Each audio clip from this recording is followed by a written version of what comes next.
জন্য হ্যারেম ভালো কই, খুব দামি দামি কথা লিখছে। আর ভালো কি কেন, তার জীবনের যত টাকা পয়সা ইনকাম আছে সব গরিব মানুষকে দিচ্ছে। আপনি ফতোয়া দেন মিয়া, ফতোয়ার কাগজ একের কানের মধ্যে একে ডইলা দেবে একবারে, ফতোয়া দাও।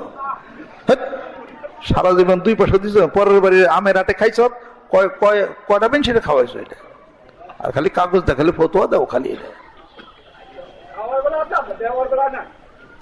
খাওয়ার বেলা আছে খালি, দেওয়ার বেলায় নাই, কথা ঠিক। আর খালি ফতোয়া দেয় খালি, এটা ওই জগৎ, ওইটা নাই, ওটা বইরে গেছে গা। ফতোয়া তো দিতেই হবে, ইসলামে অনুশাসন থাকতেই হবে, সেটা অক না হাক, কাম নাই জাম নাই, এটা দিয়ে হেরে বিশৃঙ্খল একটা বাজে একটা দিয়ে দেয়। আলেমদের উচিত সমস্যা সমাধান করা, সমস্যা সমাধান করা। তার এমন একটা কাজ যার 2 গ্রুপে মারামারি করে দেয়, লাগিয়ে দেয় এটা।